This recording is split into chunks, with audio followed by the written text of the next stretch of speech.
Thank you for this morning to welcome us.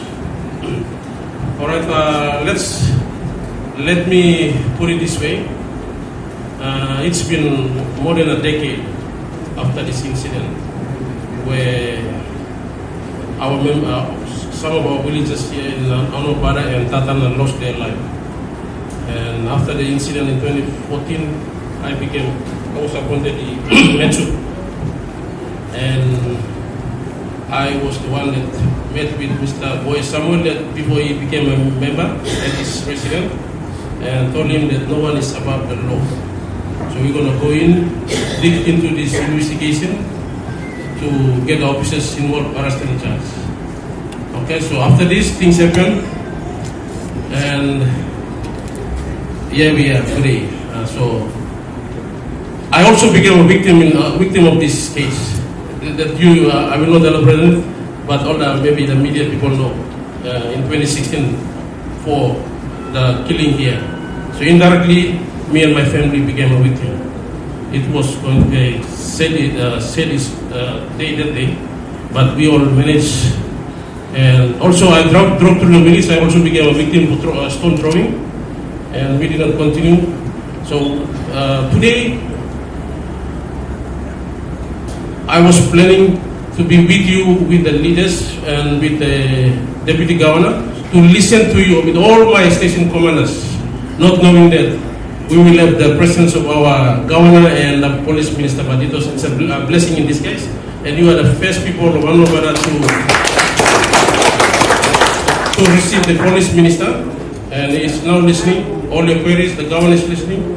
What we're going to do, so we came as a group. A lot of officers were supposed to be here, but I told them to stay outside and let only a few in. Our purpose is to listen to you, listen from your grievance. You tell us your problem. We did not come in because we had become a victim to our police officers being stoned. And you see when you work with us as a community and police working together, police service will be in your so for more than a decade we have felt the presence, and like the good governors, the deputy governor said, they call you fire water people. So we don't come in, we just patrol outside. Today, after this meeting, the road, everything, police service is coming back into the village. Thank you. A lot of crime and violence especially that happens in our city and in our country is related to alcohol abuse. And we are paying a high price for it. So, Minister, after his appointment, one of the first person when we consulted, I'm privileged to be one of the first person he consulted. We discussed all the issues in the city, but we also discussed this point about alcohol abuse. And the power to deal with alcohol is decentralized power. It's in the provinces, and here in the city, it's with NCDC. So yesterday we had board meeting. Member for Northeast is the chairman of our legal license committee. I said, you all better get your act together to come up with a strategy of how to deal with this problem, this menace. People want to enjoy alcohol, but what is the price that we pay? We get money from alcohol, tax and so on, but we pay a high social cost. Human lives is lost. Properties are destroyed. People build all their lives trying to build this and that, set up stores or buy cars or PMBs or build houses, and in 1 second or 1 moment of stupidity, all these problems, all this hard work just go. Here in the city and everywhere in PNG, up in the islands too, people work hard. They spend all their life saving, buying PMBs, building shops, building good house. One goes, some stupid young man who thinks alcohol is more important than everything else, go and consume, have a good time, come and problem emerge, and then all the dreams just go with ash in 1 moment. To build is hard. To construct is hard. To achieve a dream is very hard. But in 1 moment of stupidity, all this can go. And this is the story of Papua New Guinea for the last 50 years. Now we are on the first year of the next 50 years. We must change this story. We must start to think about a better future. If not for us parents who maybe our life is gone, for our children and grandchildren and the future generation. No law and order, no control in this village, no police presence in this village. We try to use our police force of less than 14 men to control this whole village, covering Tatana, Baruni, Sasiba, Kane, going back this way to Wabukori, Taikone, Pari, Parikawata, Kirakira, Bangu, for 2 months. So I had this idea of assisting the police. I brought in 20 young men to volunteer, to stand with me, and the first job was assignment was to eradicate and get rid of all these illicit drinks that spoil our name. We have been called Firewara Village. Where do you know where? Did I have another Haka? What's the word that I call? Firewara Kalam. And it's a very sad thing.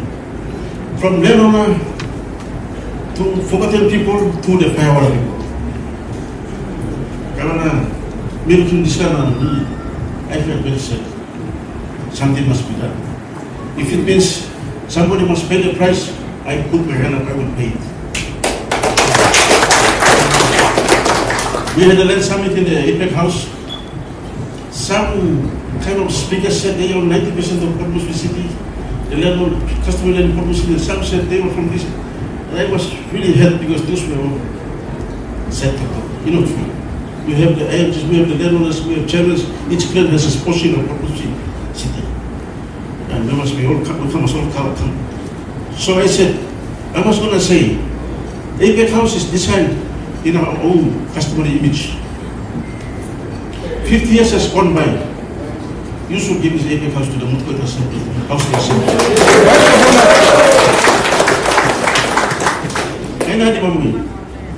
One man that fights for us and that stands for us is Governor.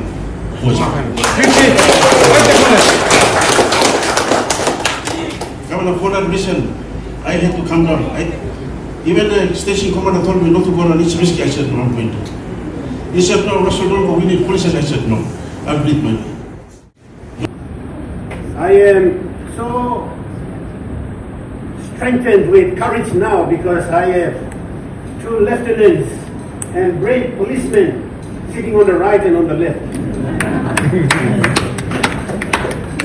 Mr. Benjamin Turi, our Chief Superintendent, ACP, I acknowledge his presence and I have heard loud and clear the points he has made in his speech. And I acknowledge my Metropolitan Commander, Mr. Warwick Scimitar. I really do appreciate the comments made by the Governor for the National Capital District, as well as the good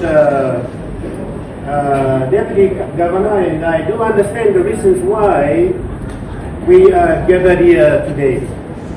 And social issues committees, volunteers. They may not be very effective, but at least there was something we could stand on while waiting for the good Lord to intervene and bring people like this to our forefront and help us. Thank you, Governor, for taking the invitation to come in. Chairman Pundari, thank you very much. And police hierarchy for showing up here. Thank you, Assembly members. Sorry, numbers I don't know. But this is what has transpired from the very brief discussion we had late November, early December, and just before Christmas in the presence of these 2 gentlemen here. I don't want to diverge from the issue here. You will all have your own issues, you will all have your agenda. How do we lift this ban? Nagozo. I think that's resolved, and please keep the discussion to that for the time being. And each and every village, I'm sure the good assembly chairman will address your issues in due course. Baruni, Tatana Osama, Tatana Araira, Bainema, Gabi Lawaladik, and that I'm sure. And by the way, let me correct our good speakers here. Our village is not Hanuabada Village. I'm the Hanuabada Village. Sorry, I'm the Purana Village. are all these religious, and only the good governor said it right. Thank you. Even in the letter it was written, the invitation is to Hanuabada Village. We are not Hanuabada. We are Lewala. I'm joking. But honestly, the entire place is Purana Village. Underneath we have Hanuabada, Elewala, Gabi, and now we got Barihaga springing up. You know, but there are so many small fractions there, land areas. So collectively we call them Mirigini because they're on the Mirigini side. And so if you propose it in your private members bill, we got it through. Number 2, recognize Motuan Villagers Assembly as it is the only mouthpiece representing our welfare and well-being, including our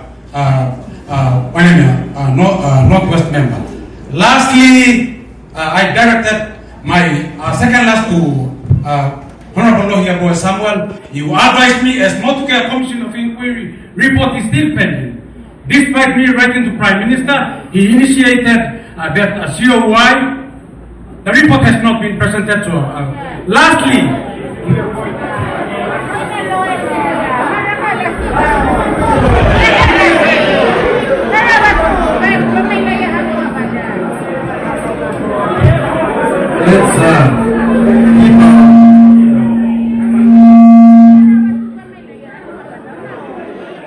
You have taken the initiative to bring this thing forward. Every one of the speakers have said their part, including our former pilot captain. And we have issues because of no go zone for the police. Lagu recommendation to Mr. Serpundari and the police hierarchy. All I'm recommending is for those who deceased, the cemetery where they are buried, they're forgotten. And all I'm requesting is a recommendation as part of this meeting, and recommendation if a proper monument be built in their memoriam for the 2 young fellows. Now, I'm getting all our leaders here, our mandated leaders here from the chairman all the way down to women's rep. Like maybe hebo in that's a good start for 2026. And I recommend you all for that. Thank you. God bless you all.